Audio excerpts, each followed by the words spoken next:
Assalamualaikum warahmatullahi wabarakatuh. Apa kabar untuk seluruh pemirsa video saya dari Sabang sampai Merauke? Semoga selalu diberi keberkahan, rahmat, dimudahkan segala urusannya, dimudahkan rizkinya, diberi kesehatan oleh Allah Subhanahu wa Ta'ala, serta diberi hidayah oleh Allah Subhanahu wa Ta'ala untuk orang-orang yang belum mendapatkannya. Dalam kesempatan kali ini, saya akan membaca kitab Karomah dari Kabibah Alawi. Tetapi kitab yang akan saya baca adalah kitab yang memuat terkait keramat-keramat dari para kabib dari jalur Bafadol. Jadi Kabibah Alawi yang jalur Bafadol ini terangkum dalam salah satu kitab yang bernama Kitab Silatul Ahli. Di sini ada keramat yang begitu fantastis dan sangat wow. Maka untuk penonton jika pengen mendengar dongeng-dongeng karomah dari Kabibah Alawi, bisa sering-sering panteng channel ini karena channel ini selalu menyajikan cerita-cerita karomah dari berbagai kitab-kitab Alawi. Namun sebelum masuk pada pembahasan, sebelum masuk pada pembacaan kitab Silatul Ahli, untuk seluruh penonton dari manapun semua yang belum subscribe channel saya, bisa tekan tombol subscribe, kemudian like, serta share video ini ke teman-teman semua, agar yang belum tahu menjadi tahu. Yakinlah bahwa munculnya channel ini semata-mata untuk memberi edukasi kepada seluruh umat muslim di Indonesia agar tidak terjerat oleh doktrin-doktrin sesat yang dilancarkan oleh klan atau golongan yang mengklaim dirinya sebagai cucu Rasul dengan mengatasnamakan agama. Tanpa berlama-lama langsung masuk pada pembahasan.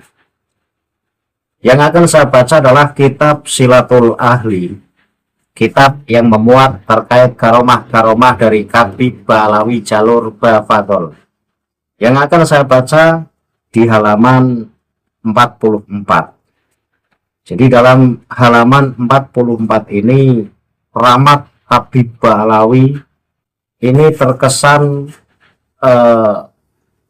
sangat bohong. Kenapa saya katakan sangat bohong?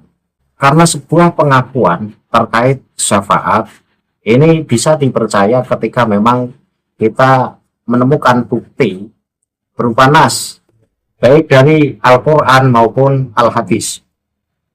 Dan Rasulullah adalah orang yang nanti bisa memberi syafaat untuk seluruh umatnya karena ada nas, hadis langsung dari Rasulullah Shallallahu Alaihi Wasallam. Sehingga kita harus mempercayai karena Rasulullah adalah pembawa risalahnya Allah, dan apa-apa yang keluar dari Rasulullah ini mewakili dari firman Allah, sehingga setiap yang keluar dari Rasulullah itu adalah kebenaran. Dan ketika hadis Rasulullah mengatakan bahwa Rasulullah adalah nabi yang nanti bisa memberi syafaat untuk umat muslim, untuk umat Nabi Muhammad, bahkan umat-umat selain Nabi Muhammad, ya kita harus percaya karena ada nasnya. Karena agama ini butuh nas. Ketika sebuah pernyataan atau pengakuan, ya, di situ tidak ada nasnya, di situ tidak ada penguatnya, ya bagaimana bisa kita percaya? Nah, begitupun dalam kitab Silatul Ahli halaman 44 ini ada satu pengakuan dari Kabibah Alawi yang bisa memberi syafaat semenjak masih hidup hingga sudah mati, bahkan berlanjut sampai hari kiamat. Jadi si Habib tersebut selama masih hidup di dunia ini per hari ini memberi syafaat, berlanjut itu tiap hari ini memberi syafaat sampai datang hari kiamat. Ini masih terus berlanjut, Habib tersebut bisa memberi syafaat. Lah, pernyataan semacam ini bagaimana kita bisa mempercayainya, sedangkan ini adalah pengakuan sendiri. Nah, jika penonton penasaran, saya baca teksnya, saya tampilkan di layar teksnya, sehingga menjadi bukti bahwa apa yang saya sampaikan ini berdasarkan data, yaitu kitab Alawi. Dan ketika Muhyiddin tidak suka dengan apa yang saya sampaikan, berkali-kali saya bilang tidak sukalah kepada kitab Ba'alawi. Karena saya hanya membaca dan menerjemahkan makna yang terkandung dalam kitab Ba'alawi. Penonton bisa simak teks yang akan saya tampilkan di layar.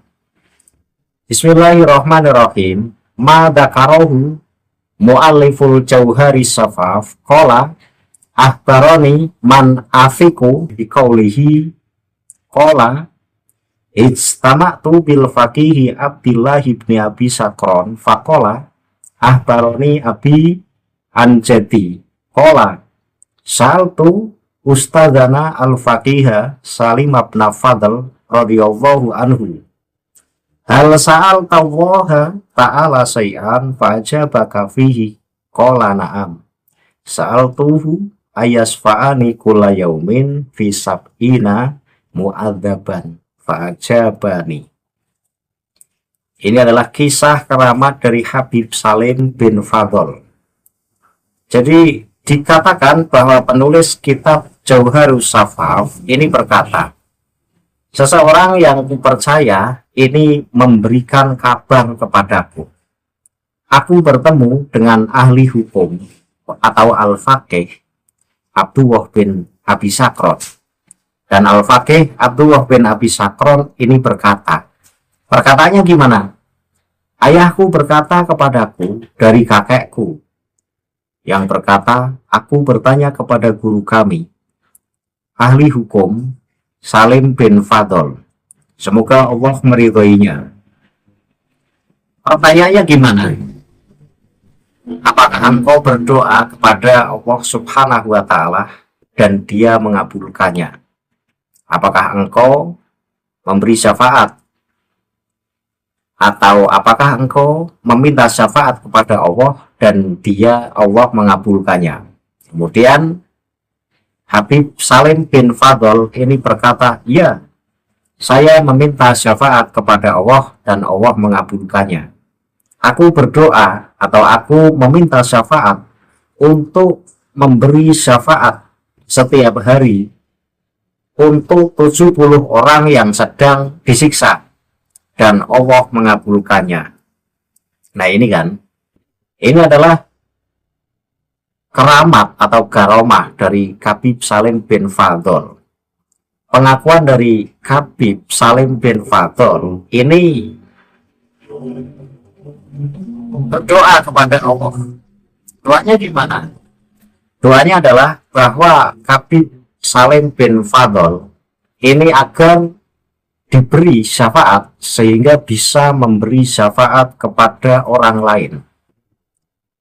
Dan doa dari Habib Salim bin Fadl ini dikabulkan oleh Allah. Bahkan Habib Salim bin Fadl ini setiap hari ini mensyafaati 70 orang yang sedang disiksa. Nah ini kan luar biasa. Jadi setiap hari Habib Salim bin Fadl mampu membebaskan 70 orang yang sedang disiksa. Karena teksnya di sini adalah mu'adzaban. Berarti syafaat di sini bukan sekedar pertolongan, tetapi syafaat yang berupa membebaskan orang-orang yang disiksa karena dosanya. Nah ini kan luar biasa. Dan dikuatkan lagi dengan teks berikutnya. Qala Sayyidi Al-Fadilu Ali ibnu Abdurrahman Al-Maskur. Sami'tu walidi Abdurrahmani yakulu innallaha yasfa'uhu fi sab'ina mu'adzaban kulla yaumin ila yaumil qiyamah. Artinya apa? Yang terhormat guruku Ali bin Abdurrahman Al-Maskur ini berkata, aku mendengar ayahku Abdurrahman berkata, Allah memberi syafaat kepada Habib Salim bin Fadl untuk 70 orang yang disiksa setiap hari hingga hari kiamat. Nah ini kan sebuah penguat dari pernyataan yang pertama. Ketika dalam pernyataan yang pertama itu Habib Salim bin Fadl ini bisa mensyafaati, membebaskan orang yang sedang disiksa. Setiap hari ini jumlahnya ada 70 orang yang terbebas dari siksa berkat doa dari Habib Salim bin Fadl. Tetapi dalam pernyataan di bawahnya ini dikuatkan lagi bahwa Habib Salim bin Fadl ini mampu mensyafaati 70 orang yang sedang disiksa setiap hari sampai hari kiamat. Nah ini kan nggak habis pikir. Jadi walaupun si Habib ini sudah meninggal, tetap tiap hari doa dari Habib tersebut masih tetap berjalan. Artinya 70 orang ini dibebaskan siksanya oleh Allah Subhanahu wa Ta'ala. Nah ini kan keren banget. Tetapi lagi-lagi sebuah agama, sebuah pernyataan yang konteksnya adalah konteks keyakinan dalam beragama. Ini bisa kita percaya. Ini kalau ada nasnya. Nah ketika ini pernyataan Habib Salim bin Fadl, ini hanya sebatas pengakuan tanpa bukti penguat yang berupa nas, ya kita tidak berhak untuk percaya. Bahkan sebaiknya kita untuk tidak mempercayainya. Kenapa? Ya karena ini pengakuan sendiri. Pengakuan sendiri bisa bohong, bisa benar. Mau kita yakini bahwa cerita ini benar, nggak ada buktinya. Mulut kan bebas ngomong.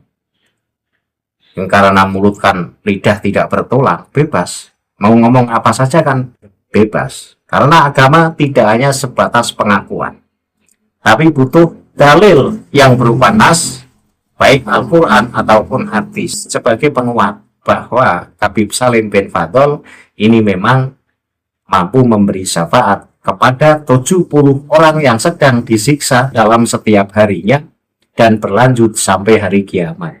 Bahkan sampai Habib Salim bin Fadl ketika sudah meninggal pun, sudah ada di dalam kubur pun, syafaatnya Habib Salim bin Fadl masih tetap berjalan sampai hari kiamat.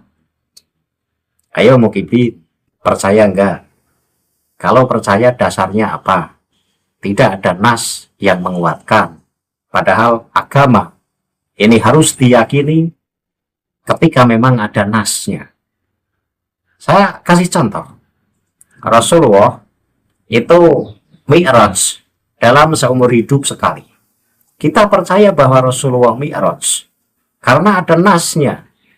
Ada ayat Al-Quran yang berfirman bahwa Rasulullah memang dimi'rajkan oleh Allah, Subhanalladzi asra bi abdihi lailam, dan seterusnya.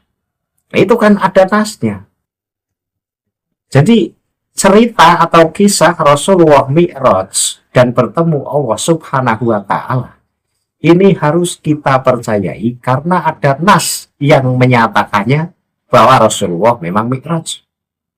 Tetapi ketika Habib Salim bin Fadl membuat satu pengakuan bahwa dirinya mampu mensyafaati 70 orang yang sedang disiksa sehingga terbebas dari siksanya.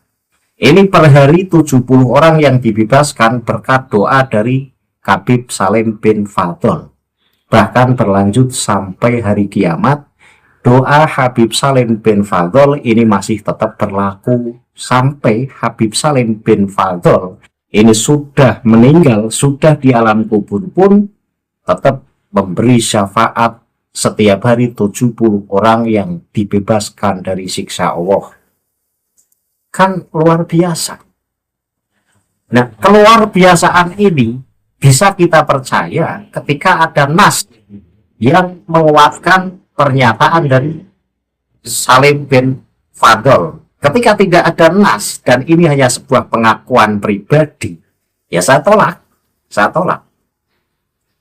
Karena apa? Ya karena memang ini tidak layak untuk dipercayai sebagai sebuah cerita kebenaran.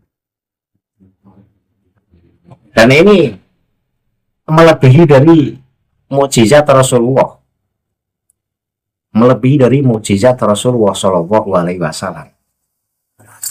Dan yang perlu kita kritisi adalah Habib Salim bin Fadl ini tahu doanya dikabulkan oleh Allah, sehingga Habib Salim per hari ini mampu membebaskan 70 orang yang sedang disiksa oleh Allah sampai hari kiamat. Ini Habib Salim bin Fadl tahu dari siapa? Nah, ini kan perlu dikritisi. Tahu dari siapa kalau doanya dikabulkan oleh Allah? Nah, cerita semacam ini tidak beda jauh dengan cerita Faqih Muqaddam yang berdoa untuk seluruh keturunannya, di mana Faqih Muqaddam punya 3 doa, dan satu doa yang menggelikan adalah bahwa seluruh keturunannya ini bisa bertobat walau sudah ada di dalam kubur. Dan doa dari Faqih Muqaddam ini dikabulkan oleh Allah. Lah, tahu dikabulkan oleh Allah itu dari siapa? Nah, kan? Lagi-lagi kita Ba'alawi ini seringkali membuat satu cerita, yang cerita ini tidak dipikir secara jeli, sehingga cerita ini ditemukan celah untuk dikritisi, sehingga terindikasi bahwa cerita ini adalah cerita bohong-bohongan. Demi apa? Ya, lagi-lagi demi menghebatkan Ba'alawi. Ya, apakah orang Islam di Indonesia ini akan dicekoki ajaran-ajaran Ba'alawi yang halu dan khurafat semacam ini? Mau jadi apa Islam di Indonesia kalau tidak dari sekarang kita bongkar kitab-kitab Ba'alawi dan kemudian kita kaji? Dalam hal ini saya tidak sedang menebar kebencian. Ketika memang kitab Ba'alawi itu mengajarkan kebenaran, seperti halnya kitab Bughyatul Mustarsyidin, itu masih kita pegang dan masih bisa kita jadikan sebagai sandaran hukum, karena Bughyatul Mustarsyidin itu kitab fikih dan masih standar, artinya tidak ada penyimpangan-penyimpangan yang mencolok di situ, walaupun disisipi terkait tentang keunggulan-keunggulan Ahlul Bait, karena di situ kan merasa si pengarangnya adalah Ahlul Bait.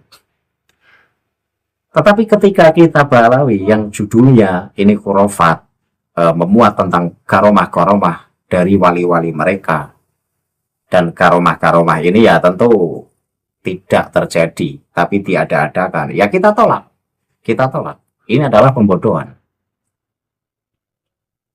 Dan Muhyiddin pasti percaya dengan cerita semacam ini, makanya Muhyiddin ini susah lepas dari jeratan Habib. Ya, terbukti dalam cerita dari karomah Habib Salim bin Fadl, setiap hari mampu membebaskan orang yang disiksa oleh Allah per hari 70 orang, berlaku sampai hari kiamat. Ini kan melebihi dari mukjizat Rasulullah, ya kan? Nah, makanya dipikir, artinya untuk mengungkap apakah ajaran Ba'alawi, keramat-keramat dari wali Ba'alawi ini benar atau justru sesat dan menyesatkan, kita butuh pola pikir yang netral. Kemudian kita padu dengan ajaran-ajaran Islam yang standar yang dibawa oleh Rasulullah. Kita padu dengan firman Allah, kita padu dengan hadis-hadis Rasulullah, sehingga kita bisa memutuskan bahwa dongeng-dongeng semacam ini adalah dongeng dompol. Saya yakin ini dongeng dompol. Kesimpulannya adalah, saya tidak percaya terkait karomah Habib Salim bin Fadl yang mampu mensyafaati 70 orang yang sedang disiksa oleh Allah setiap hari. Ini setiap hari 70 orang dan berlaku sampai hari kiamat. Ini saya tidak percaya. Tahu dari mana Habib Salim bin Fadl sehingga setiap hari mampu mensyafaati orang, membebaskan orang yang lagi disiksa oleh Allah, sehingga orang tersebut tidak disiksa oleh Allah dan berlaku sampai hari kiamat. Ini tahu dari mana Habib Salim bin Fadl. Dan untuk Muhyiddin, monggo, apakah Anda percaya dengan cerita ini atau Anda menolaknya? Jika Anda menolaknya, berarti pelan-pelan Anda akan cepat waras. Tapi jika Anda kekeh mempercayai cerita semacam ini, ya tetaplah menjadi makhluk yang bodoh. dibodoh-bodohi oleh kitab-kitab Ba'alawi. Akhirul kalam, billahi taufiq wal hidayah. Wassalamualaikum warahmatullahi wabarakatuh. Salam waras untuk seluruh muslim di Indonesia.